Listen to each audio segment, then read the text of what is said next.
આ ભૂલોને કારણે ઘરમાં થાય છે ધનની તંગી. તાત્કાલિક અપનાવો આ વાસ્તુ ટિપ્સ.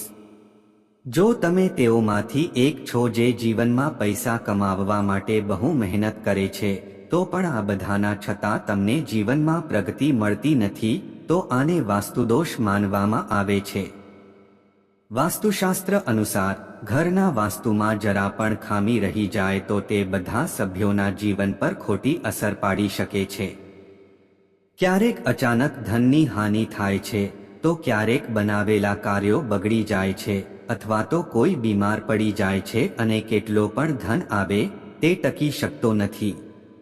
સતત મહેનત કરવા છતાં આ પ્રકારની સમસ્યાઓનો સામનો કરવો પડે છે, તો તમારા ઘરમાં વાસ્તુદોષ હોઈ શકે છે. આ ખામીઓને સુધારવાથી જીવનમાં સ્થિરતા આવે છે અને માનસિક તણાવ દૂર રહે છે. આમ તો ઘણા બધા વાસ્તુદોષો હોઈ શકે છે, પણ અહીં આપણે મુખ્ય વાસ્તુદોષો અને તેમના ઉપાયો વિશે જાણીએ છીએ. 1. ઘરના મુખ્ય દ્વાર પર અંધારું રહેવું. ઘરના મુખ્ય દ્વાર પર અંધારું રહેવું ખૂબ જ અશુભ માનવામાં આવે છે. તમારા ઘરનો મુખ્ય દ્વાર એ સ્થળ છે જ્યાંથી સકારાત્મક ઉર્જા તમારા ઘરમાં પ્રવેશ કરે છે. તેથી મુખ્ય દ્વારને હંમેશા સ્વચ્છ અને પ્રકાશિત રાખો. 2. તૂટેલી તસવીરો ઘરમાં ન રાખવી. ઘરમાં તૂટેલી તસવીરો રાખવાથી પરિવારના સંબંધોમાં ખટાશ આવી શકે છે. તેથી તૂટેલી તસવીરો તરત જ હટાવી દેજો. 3. ઘરમાં વસ્તુઓને વ્યવસ્થિત રાખવી. કચરાપેટી, કપડાં, ચપ્પલ વગેરે વિધિવે રાખો. અવ્યવસ્થિત રીતે ફેંકી દેવું માના લક્ષ્મીને નારાજ કરી શકે છે. 4. દરવાજા ખિડકીઓ ખોલી ન રાખવી. ઘરમાં દરવાજા અને ખિડકીઓ હંમેશા ખુલ્લી ન રાખવી જોઈએ, જેથી નકારાત્મક ઉર્જાનો પ્રવેશ ન થાય. 5. પાણી બગાડવું નહીં. નળ છોડી દેવું. પાણીનો બગાડ કરવો અશુભ છે. નળ ટપકે તો તરત જ તેને સુધારી લો. 6. રાત્રે પરફ્યુમનો ઉપયોગ ન કરવો. રાત્રે પરફ્યુમ જેવા ચીજોને ઉપયોગ કરવાથી ઘરમાં નકારાત્મક ઉર્જા વધી શકે છે. 7. ઘરના મુખ્ય દ્વાર સામે ચૂલો ન હોવો જોઈએ. વાસ્તુશાસ્ત્ર અનુસાર ઘરના કિચનનો દરવાજો એવો ન હોવો જોઈએ કે તે મુખ્ય દ્વારના સામે ચૂલો હોય. 8. મુખ્ય દ્વાર સામે વૃક્ષ, વીજપોલ કે મોટો પથ્થર ન હોવો જોઈએ. આથી ઘરના સભ્યોના આરોગ્ય અને કારોબાર પર નકારાત્મક અસર પડે છે. 9. કિચનમાં ગેસ ચૂલો પર હંમેશા બરતન ચઢાવી ન રાખવું. કિચનમાં ગેસ ચૂલો પર હંમેશા બરતન ચઢાવી ન રાખવું અને દવાઓ ન રાખવી જોઈએ. 10. ઘરમાં ડસ્ટબિનને યોગ્ય જગ્યાએ રાખવી. ઘરમાં ડસ્ટબિનને વાસ્તુશાસ્ત્ર મુજબ રાખવું જોઈએ.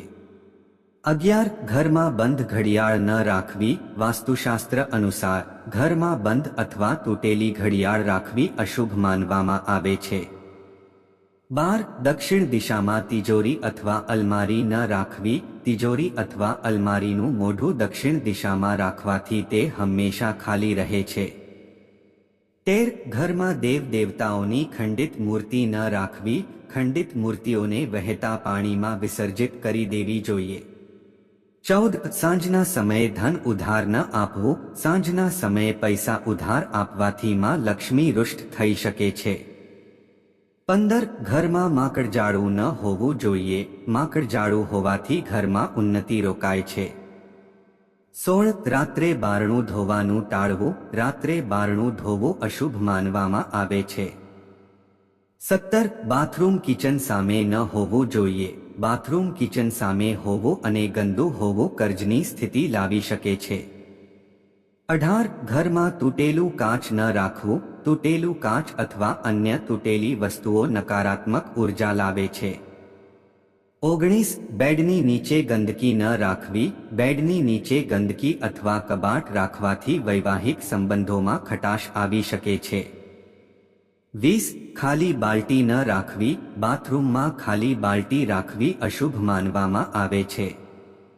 21. ઘરમાં ગંગાજળ રાખવું. ઘરમાં ગંગાજળ અને મોરપંખ રાખવાથી સકારાત્મક ઉર્જા પ્રવેશ કરે છે. 22. સૂકા ફૂલ ન રાખવા. સૂકા ફૂલ ઘરના સુખ શાંતિને બગાડી શકે છે.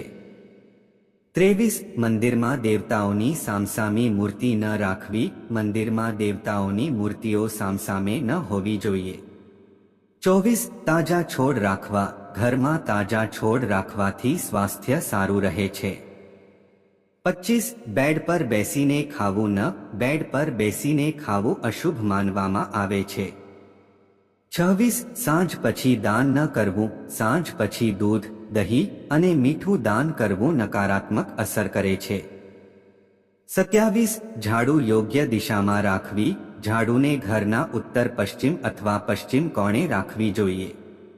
28 પ્રવેશદ્વાર પર ભગવાન ગણેશની મૂર્તિ રાખવી. જો મુખ્ય દ્વાર દક્ષિણ દિશામાં હોય તો પ્રવેશદ્વાર પર શ્વેતાર્ક ગણેશની મૂર્તિ રાખવી. 29 ઘરના ઈશાન કોણે કચરો ન રાખવો. ઘરના ઈશાન કોણમાં કચરો અથવા ભારે સામાન ન રાખવો. 30 ટપકતો નળ ન રાખવો. બાથરૂમ, રસોડું અથવા ઘરના અન્ય સ્થળે ટપકતો નળ અશુભ છે. 31 ઘરનું મોખરું ભાગ ન ઊંચું હોવું જોઈએ. ઘરના ઉત્તર ભાગને હંમેશા નીચું અને સ્વચ્છ રાખવું જોઈએ. 32 ધનને દક્ષિણ પશ્ચિમ દિશામાં રાખવું. દક્ષિણ પશ્ચિમ દિશામાં ધન રાખવાથી સકારાત્મક અસર થાય છે. 33 પર્સમાં અનાવ ચીજવસ્તુઓ ન રાખવી. પર્સમાં ફક્ત પૈસા રાખવા જોઈએ. 34 પૈસા ગણતી વખતે આ સાવચેત રહેવું. નોટ ગણતી વખતે આંગળીમાં થૂંક ન લગાડવી.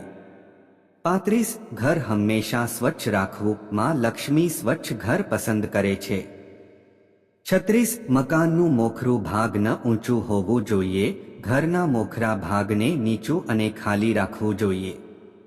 37 નવા મકાનમાં પ્રવેશના સમયે વાસ્તુદેવતાની પૂજા કરવી. ઘરના મુખ્ય દ્વાર પર સ્વસ્તિક ચિહ્ન બનાવવું. 38 ઘરના મુખ્ય દરવાજા પર વાસ્તુદોષ ન હોવું જોઈએ. દક્ષિણ દિશાના પ્રવેશદ્વાર પર ઘોડાની નાળ લગાવવી. આ વાસ્તુ ટિપ્સનો અનુસરો અને તમારા ઘરમાં ધનની તંગી દૂર કરો. જો વિડિયો પસંદ આવ્યો હોય તો લાઈક કરો અને ચેનલને સબસ્ક્રાઇબ કરો. આભાર.